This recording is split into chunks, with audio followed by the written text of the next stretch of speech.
퀴즈 프로그램의 남녀노소를 막론해서 국민의 표본을 대상이 되는 한 300명을 모아놓고 이제 현장에서 즉석 앙케이트 조사를 했습니다. 만약에 당신이 일제시대에 태어났다고 한다면 독립군이 되었겠습니까? 물은 질문이었어요. 근데 89명이 3분의 1은 못 미치지만 예스를 한 거예요. 일제시대에 편안할 때 좋은 세상이 아니라 일제시대 어려운 상황에 그때 독립군이 되면 죽거든요. 완전히 잡아 죽이고 사형하는 그런 상황인데 당신이 만약에 일제시대에 태어났다고 한다면 독립군이 되었겠느냐라는 질문에 89명 대단하잖아요. 사회자가 깜짝 놀란 거예요. 만약 오늘 우리에게 질문한다면 내가 일제시대에 태어났다고 한다면 당신은 독립군이 되었겠습니까? 한번 물어보세요. 예스입니까? 노입니까? 여러분, 우리가 쉽게 우리 자신이 애국자라고 생각하지만 생각만 그렇지 실제는 아닙니다. 축구한다, 월드컵 경기다, 그럼 올림픽 경기에서 쭉 한다면 야 우리나라 이겨야지, 1등 해야지 막 박수치고 환호하고 삼칠박수하고 한다지만은 환호를 지르고 박수 친다 한다라도 여러분 그때는 또 다 독립군이에요. 다 애국자예요. 우리나라 이겼으면 좋죠. 그러나 어려움의 순간 당신 죽어 총칼을 갖다 대고 이렇게 한다면 애국자가 될 수 있겠습니까? 여러분 애국자라는 말은요 좋을 때 상황이 좋을 때가 아니라 정말로 어려운 상황 속에서도 목숨을 걸어야 할 상황이 올 때, 내 목숨의 위협을 느끼는 그런 목숨을 걸어야 할 상황이 올 때 나 자신의 유익을 위해서 구하지 않고 나라를 위해서 헌신하는 것, 나라를 위해서 살 수 있는 준비가 되어져 있는 사람을 애국자라고 합니다. 그 사람이 진짜 나라를 사랑하는 사람이죠. 좋을 때, 상황 좋을 때 다 누구든지 그렇게 할 수 있거든요. 여러분 고난의 길이라고 하더라도 그것이 나라를 위한 길이라고 한다면 그 길을 갈 수 있어야 애국자입니다. 이와 마찬가지로 하나님 나라를 위한 사명, 우리 주님의 나라를 위한 사명도 마찬가지입니다. 하나님을 나라를 위해서 내 생명도 내 모든 소유도 다 내놓을 수 있는 결단이 있는 사람이 애국자입니다. 정말 주님을 사랑하는 사람이죠. 많은 교인들이요 사명 없이 신앙생활을 하는 분들이 많이 있습니다. 사명감이 없이 그냥 종교생활을 하는 분들이 있습니다. 많은 교인들이 사명 없이 신앙생활을 했는데 그 길이 왜 종교생활을 하는가 하면 고난의 길이니까요. 사명자의 길이 외로움의 길이고 고난의 길이고 험난한 길이니까 희생의 길이기 때문에 그렇습니다. 우리는 길게 내다보고 살아야 될 줄 압니다. 1년 내다보고 2년 내다보면 이게 내가 유익이 되느냐 안 되느냐 선택하고 결정해버려요. 그러나 10년을 내다보고 20년을 내다보고 멀리 원시한적인 안목을 가진 사람은 내 생의 삶이 의미가 있느냐 없느냐 보고 신중하게 판단하고 결정하고 행동하게 되는 것입니다. 잠깐의 유익이 아니라 우리의 후손들이 어떻게 될 거며 내 자손들이 어떤 영향을 받을 것이며 우리의 후손들이 어떠한 영향 아래 있을 것인가 나의 오늘의 선택이 결정이 그것을 조금만 생각한다고 한다면 우리는 신중하게 결정하고 함부로 나의 유익을 위해서 살아가지 않을 것입니다. 오늘 본문 말씀해 보시면은 데살로니가의 복음이 전해져서 교회가 세워지는 과정이 간단하게 나와 있습니다. 마게도냐 사람들이 여기 와서 건너와서 우리를 도우세요 하면서 바울 일행이 가서 첫 성 빌립보 교회를 세우고 그 밑에 조금 내려와서 이제 데살로니가에 이르게 됩니다. 데살로니가 사람들은요 주변에 많은 사람들이 좀 질이 안 좋았어요. 깡패들도 많았고. 그런데 여러분 두 번째 이 큰 도시에서 빌립보 교회를 개척하고 난 다음에 데살로니가 교회를 세우는데 이 데살로니가 주변의 사람들이 3주 동안 거하면서 복음을 전하면서 헬라인 또 유대인의 많은 사람들이 예수 믿으니까 유대인들이요 시기하고 질투해서 바울과 실라를 잡아 죽이려고 한 거예요. 근데 바울과 실라가 야손의 집에 있다는 사실을 알고 야손 집을 덮쳤는데 그때 외출을 했어요. 바울과 실라가 없으니까 이 바울과 실라를 집에 들이 모신 야손을, 집주인을 잡아서 업장에게 데려가는 거예요. 근데 업장에게 데려갈 때도 보면 이 깡패들이 어떻게 사람들을, 깡패를 동원해가지고 그렇게 했으니까 발길 차면서 때리면서 끌고 간 거예요. 얼마나 어려운 상황이겠습니까? 사태가 심각해졌지 않습니까? 죄목은 뭐냐? 뭐라고 이들을 고발했는가 하면은 천하를 어지럽히면서 가이사의 명, 그때 왕이 가이사니까 가이사의 명을 어기고 새로운 왕을 세웠다는 거예요. 예수라는 왕을 세워서 따른다, 다른 임금을 섬긴다는 말, 엄청난 죄목으로 반역죄를 씌워서 죽이려고 하는 겁니다. 분위기가 심상치 않잖아요. 근데 이들은 예수 믿은 지 어떤 사람이 3주밖에 되지 않는 사람이에요. 새신자입니다. 만약에 오래 다닌 사람에게도 좋을 때는 좋지만 당신 이제 예수 믿으면 죽여. 당신 이런 일 했지? 교회 짓는데 너 간섭하면 너 죽어? 교회 짓는데 헌신하면 너는 사형감이야. 주변에서 때같이 몰려들 때에 아이고 내가 교회에 복 받으러 갔지 고난당하려고 내가 교회 다니냐? 도망갈 수도 있잖아요. 기존 신자들도 그렇게 할 수도 있어요. 그런데 이 사람들은 믿은 지 3주밖에 안 되는 사람. 그런 시련이 오고 환란이 오고 시험이 왕 것이죠. 그런데 이 새신자들이 이런 환란이 있다고 한다면 교회가 누가 그 교회 다니겠어요? 나는 교회 가면 잘 살 줄 알고 아무 어려움 없이 편안하게 살 줄 알았는데 어이구 교회 가니까 힘들고 어려움이 생기고 그러면 다 교회 안 믿을 사람 많잖아요. 그러나 모든 문제는요 길게 보아하셔야 돼요. 순간을 모면하기 위해서 자기 피할 길을 선택하면 그건 잘못 사는 것입니다. 10년을 내다보고 영원을 내다볼 수 있는 눈이 열리기를 바랍니다. 이런 핍박을 겪으면서 세워진 교회가 데살로니가 교회예요. 여러분 데살로니가 전서 1장 3절에 보면 너희 믿음의 역사와 사랑의 수고와 우리 주 예수 그리스도에 대한 믿음 소망의 인내를 우리 하나님 아버지 앞에 끊임없이 기억한다라고 바울이 고백하고 기록하고 있잖아요. 데살로니가 교회를 세운 그 배경이 사도행전 17장인데 이 배경을 알고 데살로니가 전후서를 읽어보면 데살로니가 교회가 얼마나 훌륭한 교회인지를 우리는 철저히 느낄 수가 있습니다.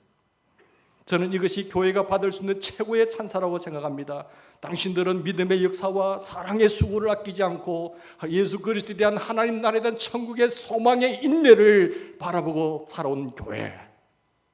얼마나 멋진 칭찬입니까? 데살로니가전서 1장 6절에 보면 또 너희는 많은 환난 가운데서 성령의 기쁨으로 말씀을 받아 우리와 주를 본받는 자가 되었다라고 말하고 있습니다. 사도행전 17장의 내용을 말씀하고 있지 않습니까?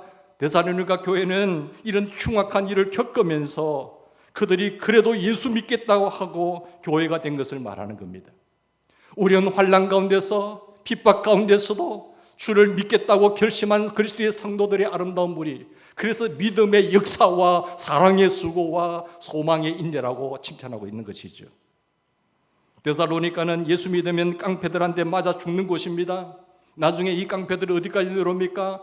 바울과 실라가 베레아까지 복음을 전한다고 하니까 베레아까지 따라와서 방해를 하는 사람들이에요. 유대인들이 그들을 시기해서 불러 모은 사람들이잖아요. 그럼에도 불구하고 그들이 예수 믿고 그리고 교회가 섰던 소문이 마게도냐와 아가야와 여러 주변의 모든 곳에 소문이 다 퍼진 겁니다. 야, 데살로니가 교회 교인들 대단한 사람들이다. 그래서 바울이 다른 지역 복음을 전하러 가보니까 거기도 소문이 자자한 거예요. 데살로니가 교인들은 환난과 어려움 속에서도 주님을 섬기고 교회를 섬긴 사람들이다라는 것이죠. 7절에 보면 환난과 핍박 속에서 그러므로 너희가 마게도냐와 아가야 모든 믿는 자의 본이 되었는지라. 주변의 교회에 본이 된 교회, 데살로니가 교회. 8절에 보면 주의 말씀이 너희에게로부터 마게도냐와 아가야에만 들릴 뿐만 아니라 하나님을 향하는 너희 믿음의 소문이 각 처에 퍼진 거로 우리는 아무 말도 할 것이 없다. 바울이 무슨 더 할 말이 있겠어요? 저 사람들을 보세요. 데살로니가 교회를 보세요. 주변에 이미 예수 믿는 것은 저렇게 믿는 것이구나 소문이 퍼졌다니까요. 사랑하는 여러분, 우리가 이런 교회를 세울 수 있다고 한다면 고난도 가치가 있지 않겠습니까?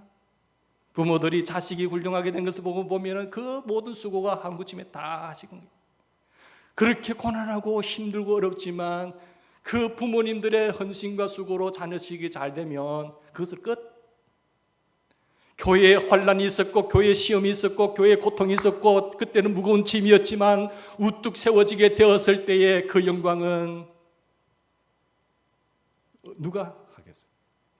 우리가 이 땅에서 예수님 때문에 고난받는다고 할지라도 하나님 앞에 섰을 때에 그 영광의 자리에 선다고 한다면 끝. 운동선수들이 험난한 그런 고난과 훈련의 길을 걷다가 금메달이라는 메달을 받는 순간 모든 것은 다 사라지는 거예요. 여러분, 우리가 데살로니가 교회처럼 정말로 주를 위해서 달려가는 아름다운 교회를 고난도 감수하지 않고 세울 수 있는 것이 우리의 사명입니다. 믿습니까? 사명. 이런 교회가 어떻게 생겨나지요? 바로 야손과 그 형제들이 말할 수 없는 봉변을 당하는 일, 새신자임에도 불구하고 주를 위해서 배반하지 않고 봉변을 당하는 그것이 씨앗이 되어서 그 위에 아름다운 교회가 세워진 것입니다. 여러분, 우리 교회가 데살로니가 교회처럼 믿음의 역사가 있고 사랑의 수고가 있고 소망의 인내가 있는 교회가 된다고 한다면 우리가 어떤 수고를 해도 보람이 되지 않겠어요? 하나님이 인정하고 하나님이 기뻐하고 주변에 소문이 나서 야, 저 교인들은 말이야 어려운 시련과 고통 앞에서도 굴하지 않고 믿음을 지킨 사람들, 사랑의 수고가 넘치는 교인들, 천국 하늘나라를 바라보면서 소망으로 참아낸 교인들, 그러면 우리는 다 보람이 되고 기쁨이 되는 것이에요. 이런 교회를 세우는 것이 하나님께서 우리에게 주신 뭡니까? 사명이라는 겁니다. 그냥 그런 아름다운 교회는 세워지는 것이 아니잖아요. 이런 비전과 꿈과 하나님을 의지하면서 믿음의 사역과 사랑의 수고와 소망의 인내를 가지고 나갈 때에 이런 교회가 세워지는 것이 우리의 사명입니다. 사명. 여기에 계신 여러분들 모두는 예수님 안에서 한결같이 다 사명을 받은 사람들입니다. 하나님께서 우리를 택하실 때요 그냥 쓸데없이 부른 사람들 아무도 없어요. 하나님은 다 의미가 있고 가치가 있고 소중하게 여기셔서 우리를 선택하고 부르신 줄 믿습니다. 그게 하나님 나를 택하신 부름 세운 목적이 무엇입니까? 그 사명을 알고 계셔야 돼요. 예수는 믿는데 사명을 받지 못한 사람은 한 사람도 없습니다. 하나님 앞에 가치 없는 사람은 한 사람도 없습니다. 다 사명이 있습니다. 단 사명을 거부하는 사람은 있어요.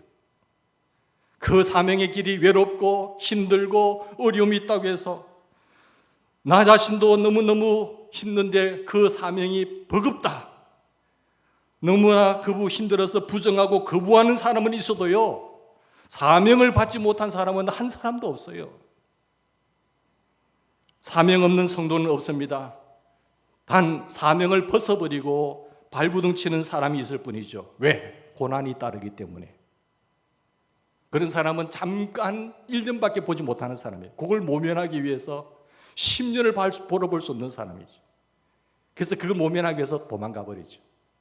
아이고, 이 교회만 교회냐? 더 편안한 좋은 교회로 가버리죠. 내가 굳이 뭐 이렇게 힘든 어린 일을 내가 왜 해야 돼? 얼마나 편안하게 자유롭고 복받고 잘 사는 교회들 많은데.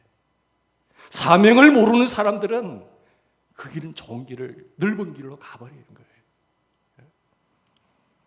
저도 사명이 버겁다고 느껴진 때가 있었습니다. 주님, 사명이 힘들어요. 굳이 제가 이 길을 꼭 가야 되나요? 교회 회의도 느꼈고, 그렇지만 주님께서 깨닫게 해주신 거죠. 돌아서고 회개하면서 울었습니다. 이 세상이 끝이 다 아니라는 거죠. 누구나 다 인간이 한 번 죽는 것은 정한 이치고 그 후엔 다 반드시 다 하나님 앞에 서야 되는 것이, 조금만 멀리 보면 회개가 나오는 것입니다. 여러분, 어떤 때는 내가 정말 내게 주어진 짐이 너무 무겁다, 내 짐이 너무 버겁다, 내 십자가가 너무 무겁다는 생각이 들 때가 있습니다. 그런데 막상 모든 짐을 다 벗어버리고 나면 훨훨 날 것 같이 자유로울 것 같습니까? 이런 은퇴하신 분들이 한번 물어보세요. 나 자유다 이제. 나 이제 은퇴했으니까 자유 하는 분, 그걸 박수치고 좋아하시는 우리 그런 은퇴자들 있습니까? 물어보세요. 은퇴하신 분들인데. 은퇴하면요 정말 허전한 거예요. 직장에서도 마찬가지고 우리 교회에서도 마찬가지. 사명을 외면하고 사는 삶은요 편안함이 아니라 쓸쓸히 가슴을 치는 신세로 전락하고 마는 겁니다. 은퇴하고 나서도 내가 죽기 전까지 하나님의 부르심의 소망, 내 이 은퇴자의 자리에서 내가 할 수 있는, 지금 할 수 있는 것이 무엇인가, 그 사명을 발견하고 끊임없이 달려가는 사람은 그런 쓸쓸함이 없어요. 내가 힘 닿는 데까지, 하나님을 내게 생명을 주신 그날까지 달려가는 것, 기쁘게 즐겁게 달려가는 거예요. 임종의 순간에도 기쁨으로 눈을 감는 거예요. 주님 감사합니다. 제가 여기까지 온 것은 얼마나 몇 번 포기하고 싶은 마음도 있었지만 주님이 붙잡아 주셨고 세워주셨기에 여기까지 왔습니다. 감사합니다 주님. 그렇게 할 수 있는 거죠. 그러나 사명이 없는 사람, 십자가를 벗어버린 사람처럼 두려운 사람이 없습니다. 정말 두려운 것은 뭔 줄 아세요? 사명을 잃어버리는 거예요. 십자가를 내팽개쳐버린 사람이에요. 편안할 것 같지요? 정말 두렵습니다. 여러분, 우리에게 직분이 있고 할 일이 있다는 사실 감사하게 여깁시다. 여러분, 깨닫고 나면, 이 사실을 깨닫고 나면요 무거운 짐이 감사하고요, 고생이 감사하고 고통이 감사한 거예요. 주님, 나에게 이런 거룩한 것을 맡기셨어요. 주님, 나에게 이 영광스러운 일을 맡기셨나요? 주님 감사합니다. 내가 하나님을 위해서, 사명을 위해서 힘들었던 일, 고난당한 일, 내가 치루었던 그 대가가 있었던 일밖에는 하나님 앞에 설 때 남는 것이 없어요. 하나님 앞에 설 때 뭘 남기겠어요? 하나님께서 기억하신 것이 무엇이겠어요? 너 잘 먹고 잘 살았네? 하나님 그거 기억할 것 같아요? 아니에요. 정말 주님을 위해서, 교회를 위해서 핍박을 받고 내가 치루었던 대가, 그리고 사명을 위해서 힘들었고 고난당하고 희생당했던 그 일만 하나님 앞에 설 때 남는다는 것입니다. 이런 원시한적인 눈이 열린 사람은 그 목표를 바라보고 그 표대를 향해서 방향을 잡고 흔들리지가 않습니다. 야손은요 폭도들에게 잡혀갈 때 사실 스스로의 그 고난의 길을 선택한 사람이에요. 사실 야손을 집에 바울과 실라에 머무르다고 해서 자기 우리 집 있다 갔어요. 그리고 바울과 실라 어디 간 줄 아세요? 그 폭포들이 왔을 때, 깡패들 왔을 때 저기로 갔어요. 저기 가보세요. 일러주고, 나 예수 안 믿어요. 3주 전에 복음을 받아도 그랬지만 이제 내 예수 안 믿겠어요 하면 끝나는 거예요. 아무 고난이 없어요. 그렇잖아요. 야손은 끌려 잡혀갈 때에 무슨 생각을 했을 것 같으세요? 묵상 중에 야손이 눈물로 기도했다는 그 마음이 들었어요. 그 폭도들에게 잡혀갈 때에 정말로 그는 그 다급한 상황 중에 나를 대신해서 십자가의 고난과 고통을 당하신 그 복음이 생각나서 예수님은 어땠을까? 예수님은 조롱과 가시면류관과 채찍을 맞으면서 창찔림을 당하면서 당했던 그 고난, 나를 위해서 죄도 없으신 그분이 끌려갔던 그 비참한 행동을 주님을 바라보니까 도저히 부인할 수가 없는 상황이잖아요. 그는 예수님을 부인하고 살 길을 찾지 않았습니다. 그 예수님이 나를 위해서 모든 것을 다 주고 나에게 영원한 천국을 선물로 예비하고 계신데 내가 이 어려움 때문에 부인한다고? 그 예수님을 부인할 수가 없었거든요. 뿐만 아니라 그리고 전도자 사도 바울을 생각해 보니까 사도 바울은 가는 곳곳마다 핍박과 어려운 상황 속에서도 복음을 전했고 데살로니가 여기까지 와서 복음을 증거하고 우리에게 영생의 소망을 주었는데 내가 어떻게 그분을 고자질할 수 있을까? 이런 분도 있는데 내가 무엇했다고 그렇게 할 수 있을까 하면서 스스로 고난의 길을 간 것입니다. 자신을 핍박하는 이들이 누굽니까? 잘 아는 이웃들이거든요. 잘 아는 이웃들이 예수를 알지 못해서 구원받지 못한 그 영혼들을 생각했을 때 눈물로 기도하지 않을 수가 없었어요. 어찌 눈물이 없었겠습니까? 그래서 데살로니가 교회가 세워진 것입니다. 하나님, 저들이 몰라서 그렇습니다. 저들을 눈을 열어주시고 구원시켜 주세요. 그 아름다운 터전 위에 데살로니가 교회가 섰고 그 믿음의 역사와 사랑의 수고와 소망의 인내가 각처에 소문이 난 거예요. 이 아름다운 교회를 세우는 것이 하나님이 나를 교회에 보내신 목적이요, 우리를 택하신 사명이요, 하나님이 뜻하신 사명인 줄 믿습니다. 우리 모두가 다 그런 사명이 있어요. 이 지역의 가장 아름다운 교회, 하나님이 가장 영광스럽고 기뻐하는 교회, 우리 대연절교회 교인들을 바라보면 춤을 추고 싶은 교회, 그것이 우리의 비전이요, 우리의 사명이 될 줄 믿습니다. 이 사명감을 한순간도 잊어버리면 안 되는 거예요. 여러분, 어찌 눈물이 없이 데살로니가 교회가 세워졌겠습니까? 사도 바울은 또 어떻게 했습니까? 야손이 끌려갔다는 소식을 듣고 얼마나 울었겠어요. 야, 제가 새신자임에도 불구하고 끌려가면서 예수님을 부인하지 않고 우리를 고자질하지 않고 했던 바울이 생각해 볼 때 얼마나 안타까웠고 하나님 앞에 눈물로 기도하지 않을 수가 있었겠습니까? 그럼 사명이 무엇이지요?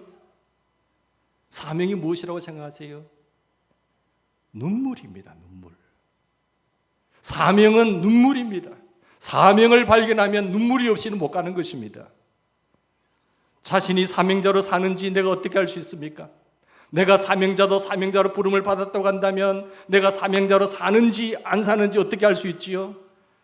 눈물 나는 기도가 있으면 그 사람은 사명자고, 눈물이 없는, 눈물 나는 기도가 없는 사람이 그 사람은 사명을 가지고 사는 것이 아닙니다. 죄송하지만 그냥 왔다가 가는 거예요. 그냥 왔다가 주님 앞에 종교인으로 서는 겁니다. 요즘 들어 예수님께서 깨우쳐 주시는 것이 있습니다. 언제까지 너는 너 자신의 문제에만 골도하겠느냐?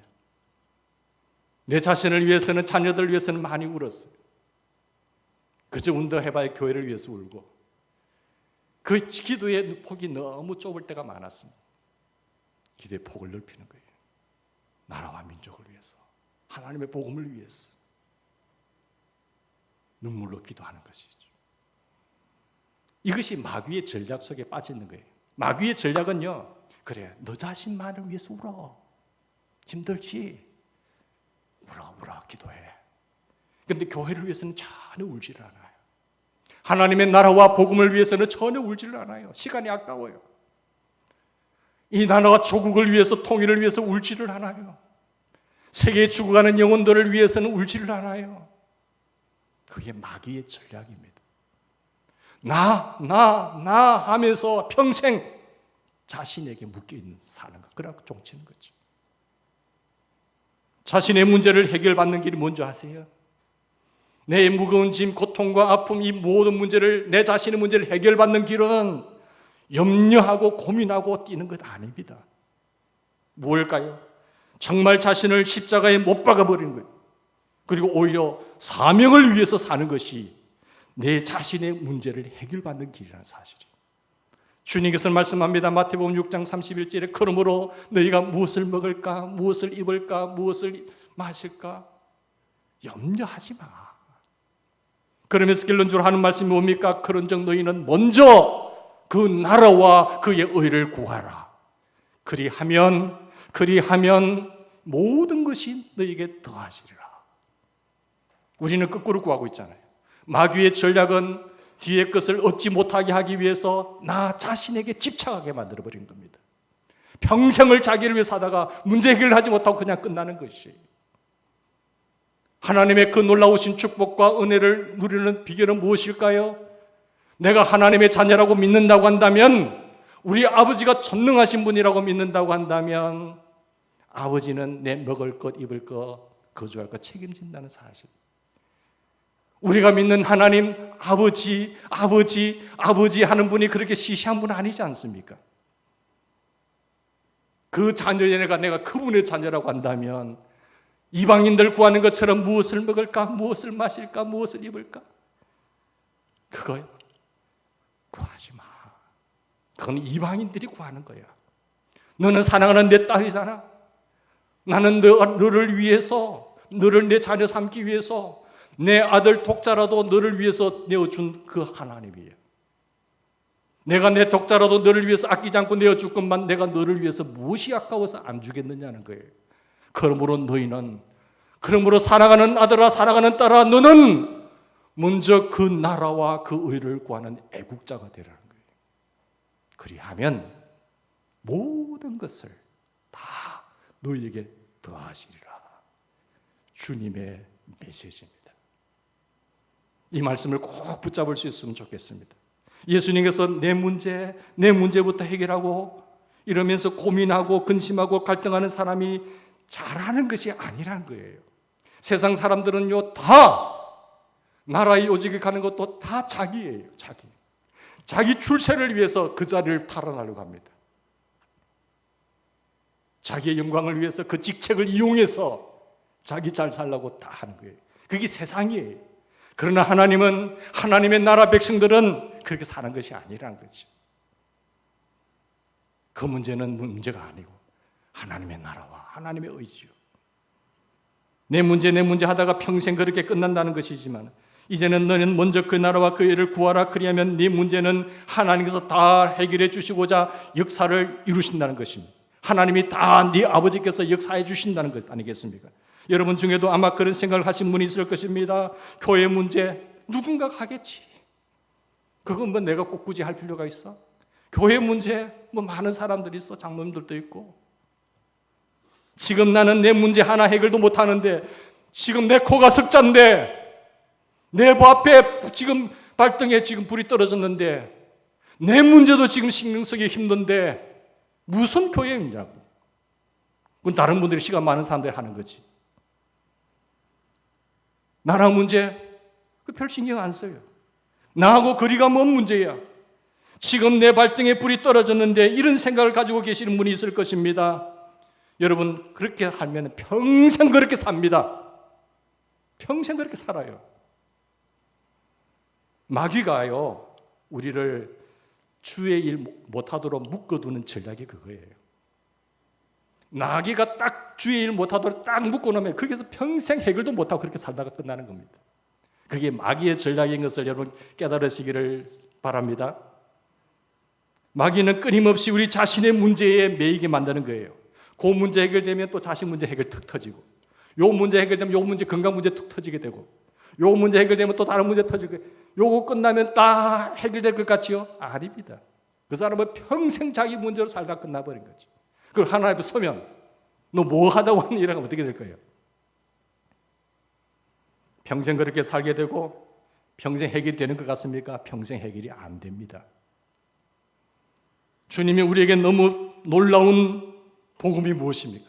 우리에게 주신 놀라운 복음, 무엇을 먹을까? 무엇을 마실까? 무엇을 입을까? 염려하지 말라. 너희는 누구냐? 네 자식이잖아. 너는 나를 하나님 아버지라고 부르잖아. 우리 관계 어떤 관계인지 아시겠지? 먼저 그 나라와 그 일을 구해. 그리하면 조건부입니다. 모든 것을 내가 너에게 더할 거야. 누가 사명자입니까? 누가 사명자요? 누가 사명자의 자격자입니까? 눈물로 기도하는 자입니다. 나 자신을 위해 울지 않고 하나님의 나라를 위해서, 하나님의 복음을 위해서, 하나님의 의를 위해서 눈물로 기도하는 사람이 사명자요, 그 자격자입니다. 교회 직분을 감당할 사람이 누굽니까? 눈물로 기도하는 사람이에요. 교회에 대해서 이러쿵 저러쿵 의견은 아마 여러분 많으실 거예요. 100명 모이고 1000명 모이면 의견은 다 달라요. 의견 없는 사람 아무도 없어요. 바보같이 가만히 앉아 있어서 의견을 없다고 생각하면 안 됩니다. 의견이 있지만 입을 다물고 있는 거죠. 그렇죠? 의견은 다 있습니다. 그러나 교회에 대해서 나도 할 말이 있다. 나도 교회에 대해서 이렇고 저렇고 할 말이 있어. 이것은 사명이 아닙니다. 교회를 위해서 눈물의 기도가 있습니까? 그러면 교회를 위한 사명이 있으신 겁니다. 그 사람은 사명자로 살 자격이 되는 사람이에요. 그러면 교회 직분을 맡으실 자격이 있는 것이에요. 직분을 맡고 하나님의 시험을 받는다는 것은 그냥 이러쿵저러쿵 의견을 내는 것이 아니고 정말로 하나님의 나라를 위해서, 교회를 위해서 눈물로 기도하는 자가 자격이 된단 말이에요. 그러나 교회를 향하여 눈물이 없습니다. 할 말은 많지만 교회를 위해서 울어본 적이 없습니다. 전에 한번 울어본 적이 있어요. 그것 가지고 아니고 계속해서 지금은 눈물이 없던 거죠. 지금은 눈물이 없어요. 그러면 임원될 자격이 없다니까요. 의견 가지고 교회가 바뀌는 건 아니에요. 하나님이 교회의 주인이시기 때문에 하나님께 눈물로 엎드리셔야 되는 겁니다. 나라를 위해서도 마찬가지죠. 나라를 위하여 우십니까, 여러분? 나라를 위한 지도자가 될 사람들이 눈물로 기도하는 사람이죠. 국회의원, 시장, 대통령 되는 일이 우리에게 중요한 일이지만 나라를 위한 눈물이 없는 사람은 전부 자기를 위해서 써버려요. 그것 때문에 국민들이 겪는 고통을 한번 여러분 못 느끼셨습니까? 그 잘못된 사람들이 세워짐으로 말미암아 백성들의 어려움, 고통, 여러분 한 번도 못 느낀 것 아니지 않습니까? 지도자가 될 자격이 없는 사람들이 지도자가 되어서 국민들이 겪는 고통이 얼마나 어렵습니까? 얼마나 큽니까? 지도자가 될 자격이 무엇입니까? 나라를 위한 눈물이 있어서 그가 어떤 결정을 할 때에 내 이익을 생각하지 않고 정말로 나라를 위해서 나를 희생할 수 있는 사람이 되어야 나라가 사는 것 아니겠습니까? 누가 애국자입니까? 생명을 드릴 위기의 상황 속에서 나 자신의 유익을 위해서 선택하지 않고 나라를 위해서 결정하는 그 사람이 애국자인 것처럼 지도자가 그래야 되는 거예요. 한번 울어본 정도가 아니라 계속해서 눈물의 기도를 가진 자가 나라 일을 맡아야 자신의 일신의 영달을 위해서 직책을 이용하는 자가 아니라 나라를 위해서 자신을 희생하는 지도자가 된단 말이에요. 그게 안 되니까 끝나면 다 국가 호텔에 들어가는 건 아니겠어요? 본인이 할 때는 그거 다 내로남불이 되는 거죠. 눈물이 없는 사람은 사명자로 자격이 없는 사람입니다. 자격이 없는 사람을 우리가 잘못 선택하게 되면 다 그 고통이 우리에게 오는 거예요. 회개하셔야 돼요. 우리부터 회개하셔야 돼요. 다 책임을 그 사람들이 묻는 것이 아니라 우리가 눈이 멀어서 잘못 선택한 거잖아요. 다 자기 욕심에 의해서. 교회도 마찬가지고. 사도 바울은 예수님과 함께 지냈던 제자가 아닙니다. 예수님과 함께 지냈던 제자가 사람 나라의 사도가 될 수 있거든요. 그런데 사도 바울은 예수님과 함께 지내지도 않는데 그런데 어떻게 사도가 됩니까? 그 사람들이 비난하고 하니까 그 증거가 뭐지요? 사도 바울이 예수님이 직접 세운 사도라는 증거가 무엇인가 하면 사도행전 20장 31절에 보면 나와 있습니다. 그러므로 여러분이 일깨워 내가 3년이나 밤낮 쉬지 않고 눈물로 각 사람을 훈계하던 것을 기억하라. 3년 동안 눈물로. 사도 바울에게는 복음을 전하고 교회를 세울 때에 눈물이 있었습니다. 오늘 우리 앞서간 선배들의 눈물이 있었기 때문에 이만큼 온 거예요. 주나 산악교회를 위해서 주의 종을 위해서 기도하는 그 눈물. 그냥 쉽게 교회가 세워지는 것 아니지 않습니까? 이 성전이 세워질 때도 많은 눈물이 있었잖아요. 그런 눈물과 그 터전 위에 하나님께서는 75억이라는 보상이 온 겁니다. 그거 없이 지금 우리는 한군 하나도 안 하지만 여러분 그냥 세워지겠어요? 교회가 10억을 모으려면요 평생을 하시대요. 우리 교회 내가 5년 동안 건축헌금 한 거 보니까 한 2억 5천 되더라고요. 2억 5천. 한 해에 한 4천에서 5천 건축헌금으로만 들어오는 게 10년을 모아도 안 되는 거예요. 일반 경상비에 코로나로서 교육자 사례 줄이고 뭐 줄이고 교회 절약해서 넘어간 돈이 거의 1억씩 넘어간 겁니다. 경상비 줄여서 넘어간 돈. 그러나 건축헌금 순수헌금은 4, 5천밖에 안 돼요.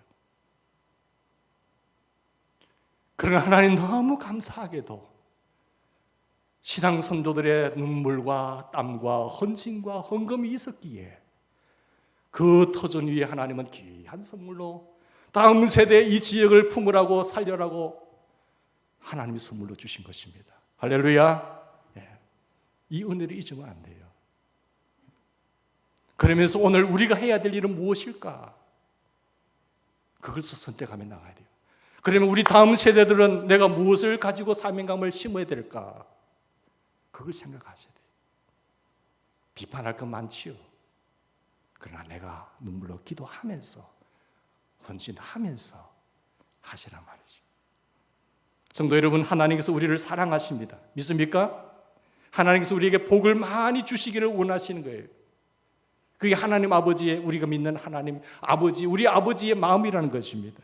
그러나 왜 하나님께서 우리에게 사랑하시죠? 하나님께서 왜 우리에게 복을 주시죠? 나 자신만을 위한 것 살아라고 준 것 아닙니다. 훨씬 그 이상의 것입니다. 주님을 위해서 더 잘 살게 하기 위해서 복을 주시고 사랑하신 겁니다.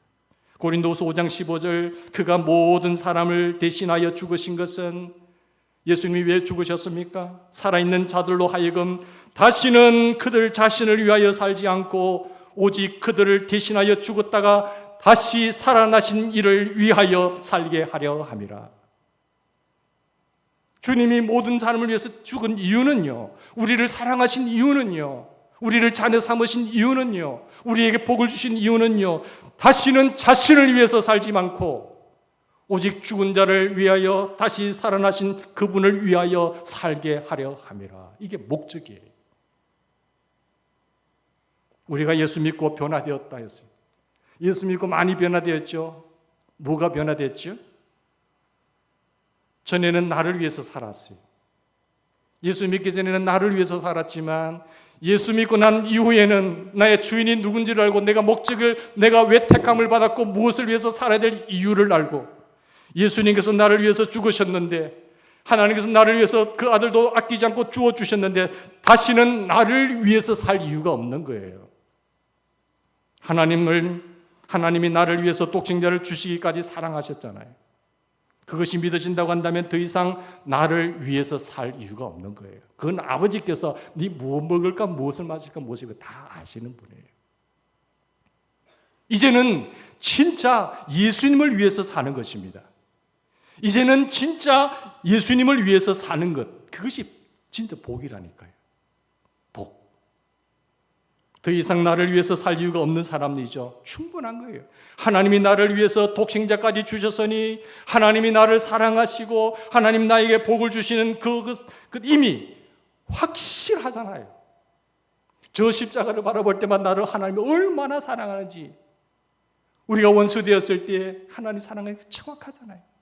그러면 이제 나는 주님을 위해서 살 힘이 생기는 겁니다. 한동안 기독교에 위가 많았죠. 예수 믿으면 성공한다, 예수 믿으면 복받는다, 예수 믿으면 잘 된다. 그렇게 강조했던 때 이런 설교의 원조가 누군지 아세요? 이런 설교의 원조격인 목사가 짐베크 목사입니다. 모르는 분들은 조영규 목사라고 하지만 아닙니다. 짐베크, 미국에 있는 짐베크 목사. 미국 기독교에서 가장 영향이 있는 사람 중 하나였습니다. 그는 유명한 TV 설교가였어요. 많은 사람들이 열광한 거예요. 야, 잘 됩니다. 복 받습니다. 훌륭합니다. 이렇게 걱정할 거 없습니다. 하나님께 구체적으로 구하세요. 필요한 거 구하세요. 하나님은 사랑하십니다. 다 주십니다. 얼마나 열광한지 아세요? 여러분들은 하나도 힘들 거 없으세요. 구하기만 하세요. 기복신앙, 성공적인 복음. 가장 큰 예배당을 짓고 유명한 TV 설교가 있고 짐베크가 던진 메시지의 핵심은 성공복음이에요. 성공복음. 성공복음을 날리면 사람들이 기분이 굉장히 좋아집니다. 이미 얻지는 못했지만 기분이 너무 좋은 거예요. 이미 다 얻은 것처럼. 여러분, 기복신앙의 그 힘은 아시잖아요. 그래서 그게 다 빨려 들어가는 거예요. 이단들이. 그러나 그가 정점에 도달했을 때에 성추문과 공금 횡령죄로 45년의 형을 받습니다. 그리고 감옥에 가게 돼요. 감옥에 가서 기도하면서 성경을 읽다가 깨지는 겁니다. 내가 정말 잘못된 나쁜 설교자였다는 사실. 짐 베커는 감옥에서 성경을 다시 읽고 자신이 틀렸다는 것을 깨달았습니다. 하나님이 원하시는 것은 하나님의 일을 빙자한 하나님의 사업, 하나님의 일을 빙자한 선교 사업, 큰 교회가 아니라 하나님과 깊고도 친밀한 교제다. 사실 자기는 하나님을 빙자한 많은 사업을 펼친 거예요. 겉으로는 엄청난 교회, 큰 교회, 영향력 좋은 게 나타났지만 아닌 거죠.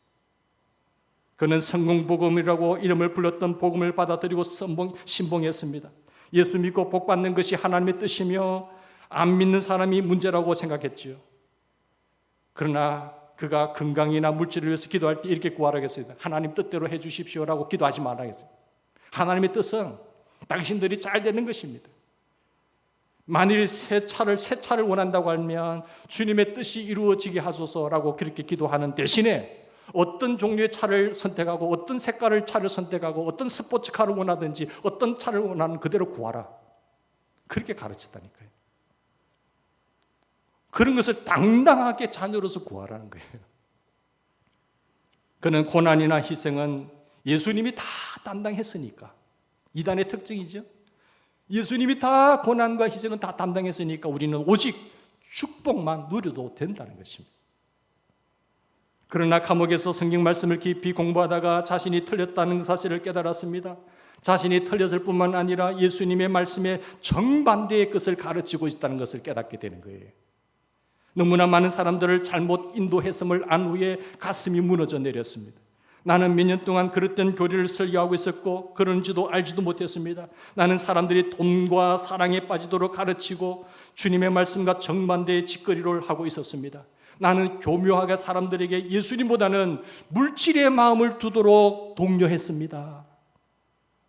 나는 예수 그리스도를 나의 구주로 영접했고 나의 입술로 그분을 주님이라고 불렀지만 입술로는 주님이라고 불렀지만 나의 가슴과 내 삶에 있어서는 돈이 주인이었습니다. 그리고 그렇게 가르쳤습니다. 회개한 거예요. 내가 그렇게 틀렸다는 것에 즐겁했고 하나님이 나를 거짓 예언자로서 죽도록 때리지 않은 것에도 감사하고 그는 자기를 감옥에서 가게 한 것은 하나님의 섭리고 하나님의 사랑이라는 사실 감사했고 고소하고 고발하고 자기를 감옥에 고소했던 사람들 다 용서하고 내려놓은 거예요. 성도 여러분, 예수를 믿어도 정말 똑바로 믿으시기를 간절히 소망합니다. 정신 차리고 믿으셔야 돼요. 우리를 미혹하는 것들이 너무 많기 때문에. 그러면 하나님은 우리에게 복을 주시는 하나님이 아니신가? 이렇게 의문을 하실 분 계시지만 그렇지는 않습니다. 하나님은 우리에게 복을 주기를 원하세요. 하나님은 우리를 너무너무 사랑하십니다. 하나님은 우리가 건강하기를 원하십니다. 하나님은 우리가 잘 되기를 원하십니다. 하나님은 우리가 부유하기를 원하십니다. 하나님은 우리가 성공하기를 원하세요. 왜? 우리 아버지니까. 아버지는 자녀가 잘 되는 것이 소망이잖아요. 여러분 믿으세요? 당연한 거예요, 그거는. 그러나 그것이 목적이 되어서는 안 된단 말이에요. 그것은 주님을 위해서 살기 위한 방법입니다. 하나님, 내가 주를 위해서 더 살기 위해, 잘 살기 위해서, 이렇게 영혼 구원하기 위해서 이것이 필요해요. 그래? 주는 거예요. 근데 그것이 이 궁극적인 하나님 뜻하신 목적은 상실한 채 돈이 목적이 되면 그건 아닌 거예요. 그것을 주시면 주님을 위해서 살 뿐이지 목적은 주님을 위해서 사는 겁니다. 믿습니까? 우리의 목적은 주님을 위해서 사는 것이 고린도후서 5장 15절. 이제는 그리스도를 다시 살아나신 그리스도를 위해서 사는 것이에요. 우리는 주님 앞에 설 때에 얼마나 복을 많이 받았느냐 하는 것으로 평가받지 않습니다. 너 몇 병 살다가 왔어? 저 하나님 복 많이 받아서 120평 아파트에 살다가 왔는데요. 차는 외제차 좋은 거 있어요. 2억 8천만 원짜리 모르세요? 하나님 제게 복 주셔서 그런 차 타다 왔어요. 장관도 했어. 그래요. 하나님 복 주셨잖아요. 그것 보고 하나님께서 평가하지 않습니다. 우리가 하나님 앞에 섰을 때 평가하는 것이 무엇일까요? 너는 얼마나 나를 위해서 한 영혼을 살리기 위해서 교회를 위해서 헌신했느냐, 희생했느냐, 내 것을 주신 것을 복을 가지고 무엇을 했느냐, 그걸 보는 것이에요. 그래, 정말 잘 살았구나. 그리고 그런 사람에게 더 맡기는 겁니다. 우리가 하나님 앞에 섰을 때에 내가 세상에서 가진 것, 내가 성공한 것으로 평가받지 않습니다. 그것은 세상에서 고기를 우쭐내게 살 수 있는 거예요. 나 이런 차 타고 다녀, 나 이런 집에 산단 말이니까. 그건 세상에서 통하는 거예요. 예수님을 위해서 산 것, 하나님 앞에 갔을 때는 다른 사람의 영혼을 구원하려고 애썼던 살았던 것을 통해서 평가가 받는다는 사실이에요. 우리는 다른 사람들이 나보다 더 좋은 집에 사는 것, 다른 사람들이 나보다 더 많은 돈을 버는 것으로 시기하지 마시기 바랍니다. 주님을 위해서 더 많은 것을 잃어버리고, 주님을 위해서 더 많은 것을 희생하고, 주님을 위해서 더 많이 봉사한 것, 고통을 받은 것을 시기하고 질투하는 것 사람이 되어야 될 줄 믿습니다. 시기할 게 따로 있지요. 우리가 지금 가지고 있는 것, 복받은 것은 아무 짝에 쓸모없어요. 그것이 방법으로서 목적을 알고 투자가 될 때에 그것이 진짜가 되는 겁니다. 여러분, 두려운 것이 무엇일까요? 처음 믿을 때는 주님을 위해서 모든 것을 잃어버리고 주님을 위해서 살겠습니다. 주님, 내가 이 직분만 되면 장로가 되고 군사가 되면 나 이렇게 살겠습니다. 주님을 위해서 다 포기하고 주님을 위해서 다 드리며 살겠습니다 하는데, 그렇게 해놓고요, 시간이 지나갈수록 자기를 위해서 합니다. 그 직책을 이용할 수도 있고 나라 지도자들도 마찬가지예요. 시간이 흐를수록 잃는 것이 아무것도 없어요. 눈물의 기도를 안 해요. 교회를 위해서 울지도 않아요. 그러면 평생 자기를 위해 살다가 끝난다니까요. 주님 앞에 설 때에 존귀한 성도들이 누구일까요? 희생의 증거를 가지고 있어야 됩니다. 내가 주님을 위해서 주님의 주신 것을 가지고 희생의 증거를 가지고 주님이 우리를 증거를 가지고 맞이하러 놀던데, 아무것도 잃은 것이 없고 아무것도 드린 것이 없고 아무것도 헌신한 것이 없이 어떻게 그 영광된 무리들의 선배들 앞에 무리들의 당당하게 설 수가 있겠습니까? 고개 못 듭니다, 여러분. 우리가 교회 지을 때도 마찬가지. 새신전 입당할 때 내가 주를 위해서 하나도 한 거 없는데 고개 들 수, 이 땅 예배 드릴 수 있겠어요, 여러분? 창피해서. 그래도 하나님, 부족하지만 제가 교회를 위해서 울고 온갖 수모를 겪으면서 조합도 쫓아내면서 이렇게 했을 때에, 그래 아들아, 수고 많았다, 하나님이 보시고 갚아줄 줄 믿습니다. 예를 들자면 그런 거예요. 우리는 다 주님 앞에 설 사람들이, 우리 대연절개 믿음의 식구들은 당당하게 주님 앞에 설 수 있기를 주님을 축원합니다. 우리가 건강하고 우리가 부유하고 성공한 것이 죄는 아니에요. 그렇지만 그것이 목적이 되면 죄가 되는 겁니다. 엄청난 죄가 되는 거예요.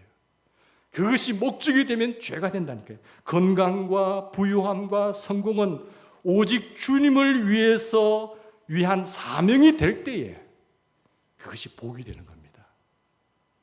그리고 맡겨보고 더 맡기시는 거예요, 하나님께서. 이 이야기만 마칠게요. 시간 좀 지났지만, 서부 오레곤주에서 제재수를 하면서 부유하게 살던 홀트 여사가 있습니다. 이 홀트 여사님 부부가 1955년 6.25 전쟁 고아들을 보고 비참한 삶을 다툰 다큐멘터리에 우리부터 이 아이들의 부모가 되어주자.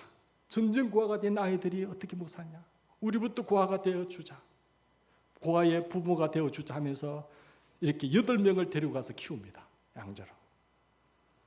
그래서 8명을 입양한 후에 홀트 복지회를 구성하게 되고 40여 년간 한국과 7만여 명에게 새 가정을 찾아줘요.